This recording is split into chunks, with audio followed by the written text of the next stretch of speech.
Nuevamente, gracias por acompañarnos este fin de semana en el programa En Contexto desde Indianápolis. Como ustedes saben, México llevó a cabo elecciones presidenciales la semana pasada, pero las reacciones ante el triunfo del izquierdista Andrés Manuel López Obrador están divididas. Mientras muchos confían y ponen las esperanzas en el futuro bajo el nuevo mandatario mexicano, otros temen que las políticas de López Obrador se inclinen a la extrema izquierda. Axel Turcios nos explica por qué. Como dicen, a la tercera es la vencida. Andrés Manuel López Obrador finalmente alcanza la presidencia de México después de 2 intentos fallidos. Para muchos, su triunfo significa esperanza para el pueblo mexicano después de haberse vivido la contienda electoral más reñida y sangrienta en la historia del país azteca, debido a que varios candidatos fueron asesinados durante estas contiendas. Ojalá que esto realmente sea el cambio para México. Sin embargo, existe incertidumbre entre algunos mexicanos que temen por el futuro de su nación. Se dice que va a haber un cambio positivo, eso ya veremos conforme va pasando el tiempo. La postura izquierdista de López Obrador lo ha tenido en la mira de expertos y líderes políticos a nivel mundial. En varias ocasiones, líderes de su partido Movimiento Regeneración Nacional, Morena, han alabado al gobierno chavista. En este video, López Obrador habla a favor del dictador Fidel Castro a horas de haberse conocido su muerte. El comandante Fidel Castro es un luchador social, político, de grandes dimensiones. Fermín Ramírez, quien vive en Las Vegas, asegura que teme lo peor para su amado México. Yo tengo mis reservas porque yo viví en Venezuela y no quiero que se repita la historia, ¿no? Por otro lado, algunos esperan que el nuevo mandatario se enfoque en cumplir su promesa de establecer una auténtica democracia. Va a ser un poquito difícil, no va a ser nada fácil, pero creo que el señor López Obrador está preparado para eso. Bueno, esas las reacciones por un lado, y tenemos en la línea telefónica, no, en la línea de Skype, a través de Skype desde México está el periodista y analista político Bruno Acuña. Bruno, ¿cómo estás? ¿Qué tal, Luis? Te saludo a ti y a todos los que en este momento nos están viendo a través de este espacio informativo allá en Estados Unidos. Un saludo y un abrazo desde México. Gracias, Bruno. Las dos caras y ese es el temor que se ha venido analizando en los últimos días desde que ganó la elección Andrés Manuel López Obrador. Por un lado, temen unos que no saben si va a mostrar primero su cara una vez que tome el poder, obviamente, el 1 de julio, si va a mostrar su cara amable, aquella cara que llevó a cada rincón de México con ese carisma, o si va a mostrar la cara autoritaria, ¿no? Irse a la extrema izquierda. ¿Cuál es tu opinión de esto, Bruno?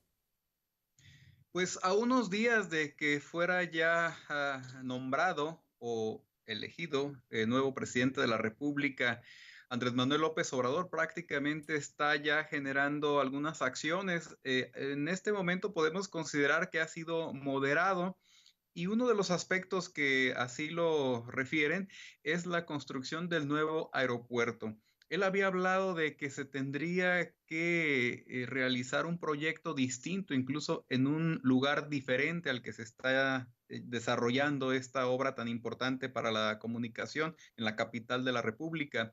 Y parece que está analizando ya la posibilidad de concesionarlo al grupo de empresas constructoras con la finalidad de que esto no genere un alto gasto público para su administración.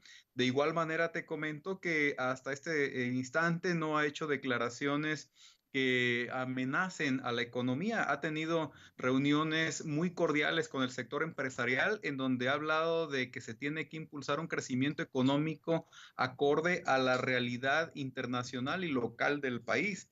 En este contexto podemos decir que no ha manifestado la intención de llevar a cabo algunas reformas radicales que podían generar un cambio brusco a la situación política del país. Debo decirte, sin embargo, Luis, a ti y a todos los que en este momento nos están sintonizando, que el cumplimiento de las promesas de campaña del ahora presidente electo de México, Andrés Manuel López Obrador, tienen un alto costo económico. Estamos considerando más o menos una cantidad de 1.040.400.000.000 de pesos para que pudiera llevarse a cabo cada uno de los proyectos que él presentó en el área social, la repartición de becas, ayuda a las madres de familia solteras, ayuda también a las personas de la tercera edad y por supuesto la construcción de este aeropuerto en la capital del país. Pero Un esto no recurso. significa elevar los impuestos,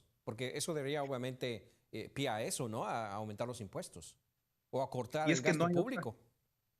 Así es, no hay otra manera en la cual se pueda obtener una cantidad de este tamaño. Él ha hablado de cortar el gasto público a través de la reducción de algunas partidas excesivas en el manejo burocrático de varias direcciones federales. Ha hablado durante toda su campaña de atacar la corrupción y esto que le genere un mejor presupuesto, un ahorro económico. Sin embargo, si esto llegara a ocurrir sumando cada uno de estos rubros, no le da el recurso suficiente ni siquiera para la mitad de lo que requiere para concretar estos proyectos, estas propuestas que fueron en cierta manera las que lo identificaron con el sector popular que fue el que le dio el triunfo, un 52% arrollador prácticamente para que se convirtiera en presidente de la República, un verdadero desafío en la obtención de recursos. Y también él fue muy insistente en su campaña que no incrementaría las contribuciones. Entonces, ¿de dónde saldrán estos recursos? Sí, Es lo que todavía va a ser una pregunto. cosa muy, muy difícil, muy interesante, pero platícanos algo sobre lo que puede hacer y lo que no puede hacer como presidente. Por ejemplo, él dijo, una vez que llegue yo a la presidencia, voy a cortar las pensiones de los expresidentes. Obviamente esto le afecta a él mismo, ¿no? Pero dijo él que iba a cortar con eso.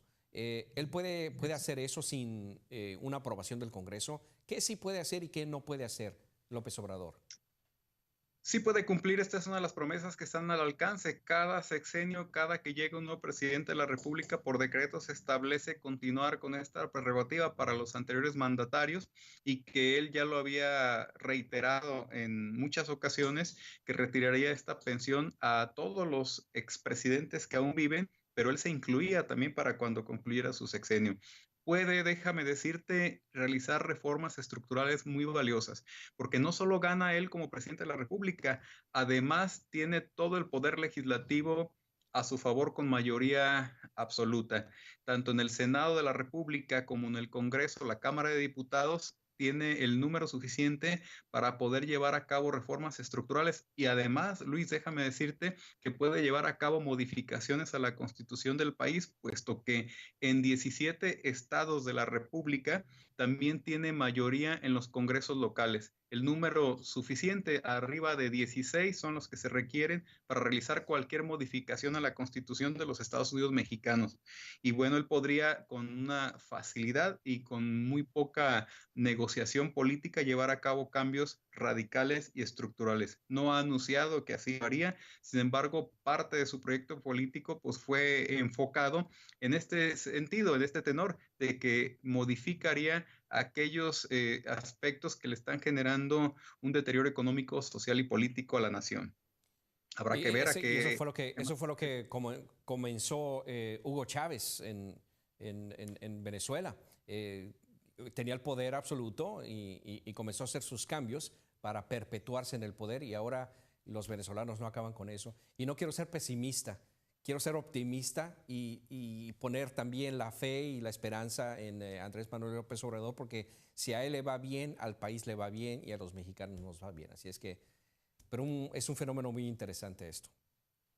Demasiado. Y un punto muy importante que destacar, el que tú mencionas, la reelección, algunos de los aspectos más polémicos que se cuestionaban y lo comparaban con otros estados del continente americano donde se han implantado regímenes políticos semejantes, él podría hacerlo con facilidad, toda vez que tiene el Congreso, el Senado y también la mayoría de congresos locales en la República a su favor para poder llevar a cabo medidas tan radicales e importantes como la no reelección que actualmente establece la Constitución Política de México. Muy bien. Bruno, muchísimas gracias por tu participación. Gracias, Luis. Un saludo desde México. Gracias. Gracias, Bruno Acuña, analista político mexicano. Hacemos una pausa, regresamos con más aquí en el programa En Contexto. No se vaya.